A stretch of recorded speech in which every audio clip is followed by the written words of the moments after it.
മധുരതരം തിരുവേദം മനസ്സമോദവികാസം. ദൈവത്തിന്റെ വലിയ നാമം വാഴ്ത്തപ്പെടുമാറാകട്ടെ. എല്ലാവർക്കും റീബിൽഡ് യുവർ ചർച്ച് എന്ന ഈ പ്രോഗ്രാമിലേക്ക് സ്വാഗതം. ഇന്ന് നമ്മൾ പഠിക്കുന്നത് അന്യഭാഷ ഇത്രമാത്രം ഒരു വിവാദ വിഷയമായി തുടരുവാനുള്ള കാരണം എന്താണ് എന്നുള്ളതാണ്. രക്ഷിക്കപ്പെട്ട സകല വിശ്വാസികൾക്കും ക്രിസ്ത്യ വിശ്വാസികൾക്കും ദൈവത്തിൻ്റെ പരിശുദ്ധാത്മാവ് ഉണ്ട് എന്നുള്ളതാണ് വേദപുസ്തകം നമ്മെ പഠിപ്പിക്കുന്നത്. പരിശുദ്ധാത്മാവ് ഒരു രക്ഷിക്കപ്പെട്ട ഒരു ദൈവ പൈതൽ ചെയ്യുന്ന വളരെ പ്രധാനപ്പെട്ട ചില പ്രവൃത്തികൾ ആത്മാധിവാസം, ആത്മ അച്ചാരം, ആത്മമുദ്ര, ആത്മസ്നാനം, ആത്മാഭിഷേകം, ആത്മനിറവ് എന്നിവയാണ്. ഇതിൽ ആത്മാധിവാസം അഥവാ ആത്മപ്രാപണം, ആത്മസ്നാനം, പരിശുദ്ധാത്മ അഭിഷേകം, ആത്മനിറവ് എന്നിവയെക്കുറിച്ചുള്ള ചില വ്യക്തികളുടെ അജ്ഞതയാണ് അന്യഭാഷ എന്ന ഈ വിഷയം ഒരു വലിയ വിവാദമായി തുടരുവാനുള്ള മൂല കാരണം എന്ന് പറയുന്നത്. ദൈവത്തിൻ്റെ വചനമായ ബൈബിൾ നമ്മൾ ശ്രദ്ധിക്കുമ്പോൾ ഒരു വ്യക്തി യേശുക്രിസ്തുവിൽ വിശ്വസിച്ച് രക്ഷിക്കപ്പെട്ട് കഴിയുമ്പോൾ അതേ നിമിഷത്തിൽ തന്നെ ആ വ്യക്തിക്ക് ദൈവത്തിൻ്റെ പരിശുദ്ധാത്മാവിനെ ലഭിക്കുന്നു. എന്നാൽ ചില സഹോദരങ്ങൾ പഠിപ്പിക്കുന്നത് രക്ഷിക്കപ്പെട്ടാൽ മാത്രം പോരാ, അവരെ സ്നാനപ്പെട്ട് കാത്തിരുന്ന് അന്യഭാഷ അടയാളത്തോടെ വേണം ആത്മാവിനെ പ്രാപിക്കുവാൻ. അപ്പോൾ ഇങ്ങനെ അന്യഭാഷ അടയാളത്തോടെ ആത്മാവിനെ പ്രാപിക്കാത്ത ഒരു വ്യക്തിക്ക് പരിശുദ്ധാത്മാവ് ലഭിക്കുകയില്ല.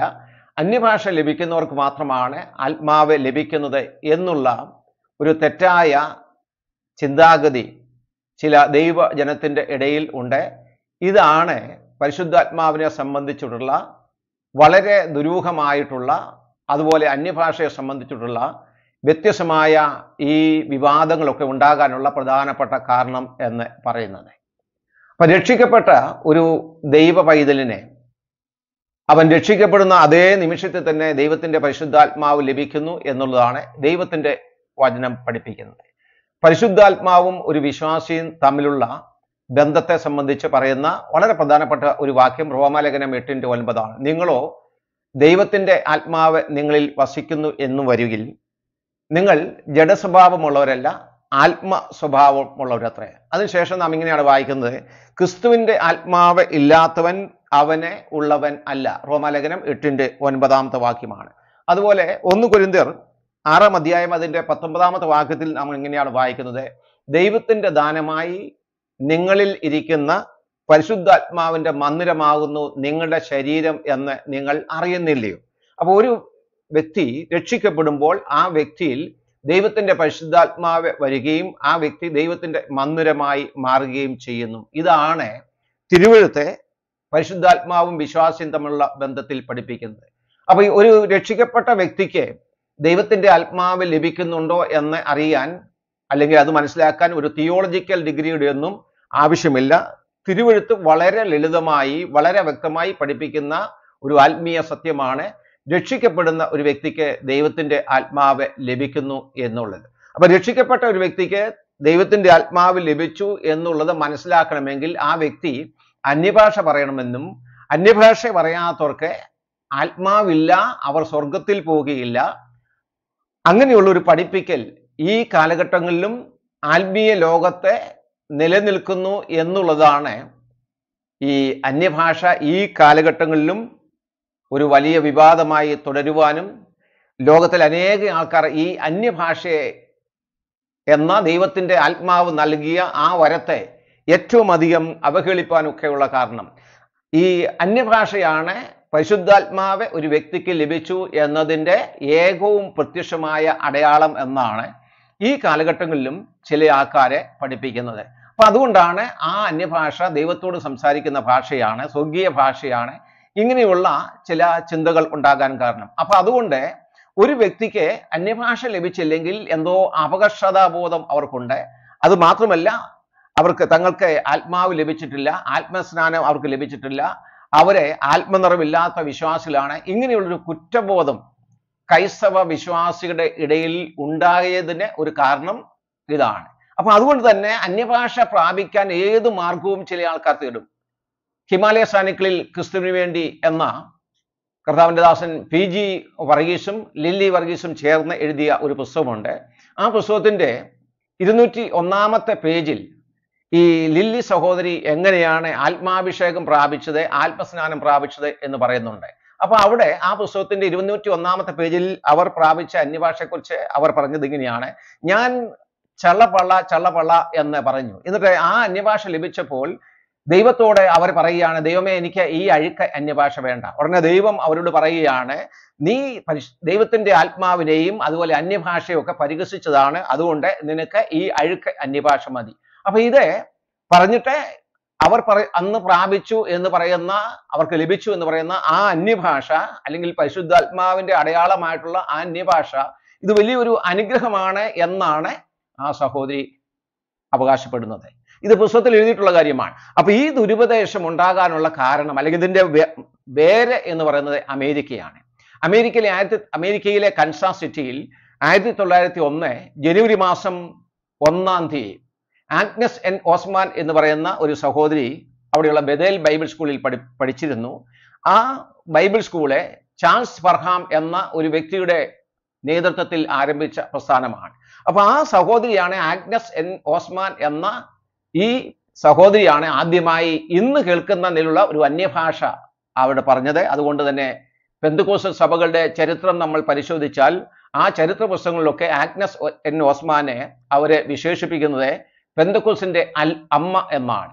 അപ്പൊ ആത്മാവിനെ പ്രാപിച്ചു എന്നതിനുള്ള ഏകവും പ്രത്യക്ഷമായ അടയാളം അന്യഭാഷയാണെന്ന് ചാൾസ് ഫർഹാമും തുടർന്ന് വില്യം സെയ്മൂർ എന്ന ഒരു പാസ്റ്ററും പ്രചരിപ്പിക്കുകയുണ്ടായി.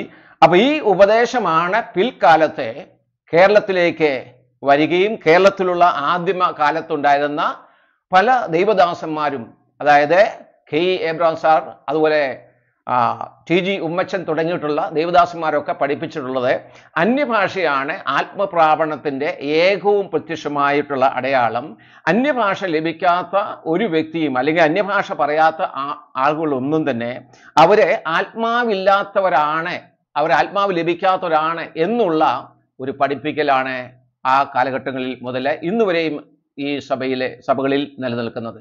കൃപാവരങ്ങളിൽ ഒന്നു മാത്രമായിട്ടുള്ള ഈ അന്യഭാഷ ഇത്രമാത്രം ഒരു വിവാദമായി തീരുവാനുള്ള പ്രധാനപ്പെട്ട കാരണവും എന്താണ് എന്നുള്ളതാണ് നമ്മൾ ഇപ്പോൾ പരിശോധിക്കുന്നത്.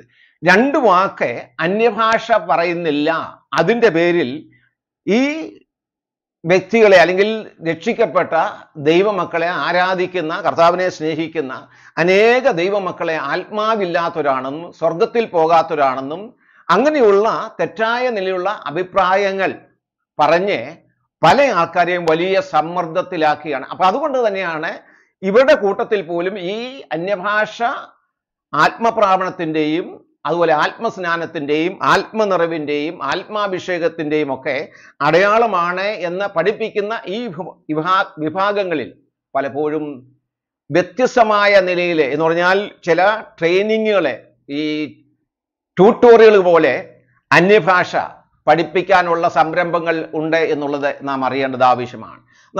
നാം മനസ്സിലാക്കേണ്ടത് ദൈവം വേർതിരിച്ച ചില കാര്യങ്ങളുണ്ട്. പ്രധാനമായും 4 കാര്യങ്ങൾ: ആത്മപ്രാപണം, അതുപോലെ ആത്മസ്നാനം, ആത്മ അഭിഷേകം, അതുപോലെ ആത്മനിറവ്. അപ്പൊ ഈ 4 കാര്യങ്ങളെയും ദൈവത്തിന്റെ പരിശുദ്ധാത്മാവ് ദൈവവചനത്തിലൂടെ, ഇത് 4 വ്യത്യസ്തമായ കാര്യങ്ങളായി ദൈവത്തിന്റെ പരിശുദ്ധാത്മാവ് ഒരു വ്യക്തിയിൽ ചെയ്യുന്ന 4 വ്യത്യസ്ത കാര്യങ്ങളാണ് ഈ ആത്മപ്രാപണവും ആത്മസ്നാനവും ആത്മാഭിഷേകവും ആത്മനിറവും. അപ്പൊ ആത്മപ്രാപണം എന്ന് പറയുന്നത് രക്ഷിക്കപ്പെടുന്ന ഒരു വ്യക്തിക്ക് അതേ നിമിഷത്തിൽ തന്നെ ലഭിക്കുന്ന കാര്യമാണ്. നമ്മളൊരു പാട്ടിൽ പാടാറുണ്ടല്ലോ, മറഞ്ഞു ഞാൻ രക്ഷിക്കപ്പെട്ട അരക്ഷണത്തിൽ. അപ്പൊ രക്ഷിക്കപ്പെടുന്ന ഒരു വ്യക്തിക്ക് അതേ നിമിഷത്തിൽ ദൈവം നൽകുന്ന ദാനമാണ് ആത്മാവ് എന്ന് പറയുന്നത്. അതുകൊണ്ട് ആത്മാവിനെ പ്രാപിക്കുക എന്ന് പറയുന്നത് അതേ നിമിഷത്തിൽ. രണ്ടാമത്തെ കാര്യം ആത്മസ്നാനമാണ്. വേദവശത്തിലെ പുതിയ നിയമത്തിൽ മാത്രമുള്ള, അല്ലെങ്കിൽ പുതിയ നിയമ സഭയ്ക്ക് മാത്രമുള്ള ഒരു അനുഗ്രഹമാണ് ആത്മസ്നാനം. 7 വാക്യങ്ങള് ബൈബിളിൽ ആത്മസ്നാനത്തെ കുറിച്ച് നമ്മൾ വായിക്കുന്നുണ്ട്. ആദ്യമായി 4 വാക്യങ്ങൾ പറയുന്നത് യോഹന്നാൻ സ്നാപകനാണ്. അതുപോലെ അപ്പോസ്തലപ്രവൃത്തി 1-ാം അധ്യായത്തിന്റെ 5-ാമത്തെ വാക്യത്തിൽ യേശുക്രിസ്തു പറഞ്ഞ, ഏറെ നാൾ കഴിയും മുമ്പേ നിങ്ങൾക്ക് പരിശുദ്ധാത്മാവ് കൊണ്ട് സ്നാനം ലഭിക്കും. അതുപോലെ പത്രോസ് അപ്പോസ്തലപ്രവൃത്തി പുസ്തകം അതിന്റെ 11-ാം അധ്യായത്തിന്റെ 16-ാമത്തെ വാക്യത്തിൽ പറയുന്നുണ്ട്, നിങ്ങൾക്കോ പരിശുദ്ധാത്മാവ് കൊണ്ട് സ്നാനം ലഭിക്കും എന്ന് കർത്താവ് പറഞ്ഞ കാര്യം അവൻ ഓർത്തു എന്നാണ്. അതുപോലെ 1 കൊരിന്ത്യർ 12-ാം അധ്യായം അതിന്റെ 13-ാമത്തെ വാക്യം വായിക്കുമ്പോൾ എന്താണ് ആത്മസ്നാനം എന്നുള്ളത് വ്യക്തമാക്കുന്ന നമ്മൾ അവിടെ വായിക്കുന്നുണ്ട്. പൗലോസ് പറയുന്നത് ഇങ്ങനെയാണ്: യഹൂദന്മാരോ യവനന്മാരോ ദാസന്മാരോ സ്വതന്ത്രരോ നാം എല്ലാവരും ഏക ശരീരമാകുമാർ ആത്മാവിൽ സ്നാനമേറ്റു. അപ്പൊ ദൈവസഭയോടെ, യേശുക്രിസ്തുവിന്റെ ശരീരമാകുന്ന സഭയോടെ ഒരു രക്ഷിക്കപ്പെട്ട വ്യക്തിയെ ചേർക്കുന്നതാണ് ആത്മസ്നാനം എന്ന് പറയുന്നത്. കാര്യം ആത്മ അഭിഷേകമാണ്.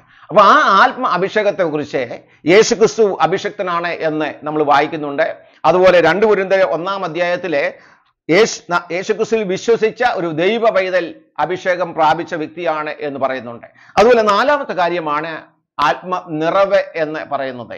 അപ്പൊ ആത്മാവിനാൽ നിയന്ത്രിക്കപ്പെടുക, അതാണ് ആത്മനിറവ് എന്ന് പറയുന്നത്. ഇതിന്റെ വിശദീകരണം പിന്നീട് നമുക്ക് പഠിക്കാവുന്നതാണ്. അപ്പൊ ഇന്ന് രക്ഷിക്കപ്പെട്ട ഒരു വ്യക്തിയിൽ ദൈവത്തിന്റെ പരിശുദ്ധാത്മാവ് ചെയ്യുന്ന 4 പ്രവർത്തനങ്ങളാണ് ആത്മപ്രാപണം അല്ലെങ്കിൽ ആത്മാധിവാസം, അതുപോലെ 2-ാമത്തത് ആത്മ നിറവ്, അതുപോലെ ആത്മ അഭിഷേകം, ആത്മ സ്നാനം എന്ന് പറയുന്നത്. അപ്പൊ ഈ 4 കാര്യങ്ങളും വ്യത്യസ്തങ്ങളാണ്.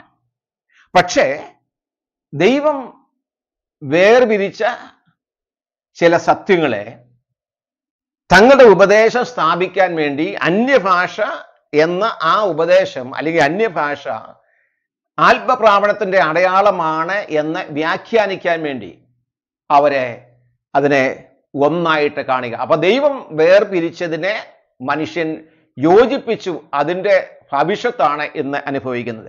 അപ്പൊ ഈ കാര്യങ്ങളെ ആത്മപ്രാപണവും ആത്മ നിറവും ആത്മ അഭിഷേകവും ആത്മസ്നാനവും ഒന്നാണ് എന്ന് പഠിപ്പിക്കുന്ന ഈ സഹോദരങ്ങൾ തന്നെ, അവിടെ ചില പുസ്തകങ്ങൾ ഞാൻ പരിശോധിച്ചപ്പോൾ അതിൽ കെ ഏബ്രാം സാർ അദ്ദേഹത്തിന്റെ പരിശുദ്ധാത്മ സ്നാനം എന്ന പുസ്തകത്തിലും, അതുപോലെ ഡോക്ടർ കോശി വൈദ്യൻ അദ്ദേഹത്തിന്റെ പരിശുദ്ധാത്മാവ് ഒരു പഠനം എന്ന പുസ്തകത്തിലും, പോൾ യോങ്ങിച്ചോ അദ്ദേഹത്തിന്റെ പരിശുദ്ധാത്മാവ് എൻ്റെ മുഖ്യ പങ്കാളി എന്ന ആ പുസ്തകത്തിലൊക്കെ ഇത് മൂന്നും ഈ 4 കാര്യങ്ങളും, അതായത് ആത്മപ്രാപണം, ആത്മസ്നാനം, ആത്മ അഭിഷേകം, അതുപോലെ തന്നെ ആത്മ നിറവ്, ഇത് 4ഉം വ്യത്യസ്തമാണ് എന്നും പറഞ്ഞിട്ടുണ്ട്.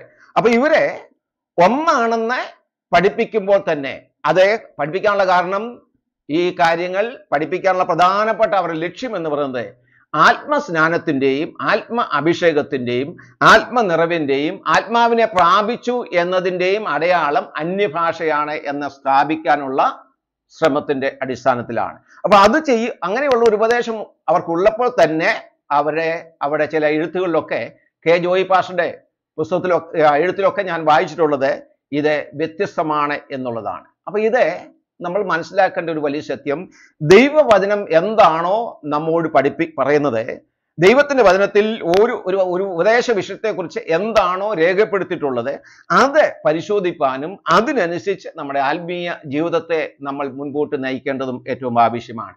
ദൈവം വേർപിരിച്ച ഒരു സത്യത്തെ അതിനെ യോജിപ്പിക്കുക എന്നുള്ളത് മനുഷ്യൻ ഈ കാലഘട്ടത്തിൽ ചെയ്യുന്ന ഒരു വലിയ തെറ്റാണ്. അതിൻ്റെ പരിണിത ഫലമാണ് ഈ അന്യഭാഷ വിവാദം എന്ന് പറയുന്നത്. അപ്പൊ ഇങ്ങനെ പല ആൾക്കാരെ സംബന്ധിച്ചും അവർക്ക് അന്യഭാഷ ലഭിച്ചില്ല എന്നതിൻ്റെ പേരിൽ ആ അന്യഭാഷ ലഭിക്കാൻ വേണ്ടി പല മാർഗങ്ങൾ അവർ ഉപയോഗിക്കുന്നുണ്ട്.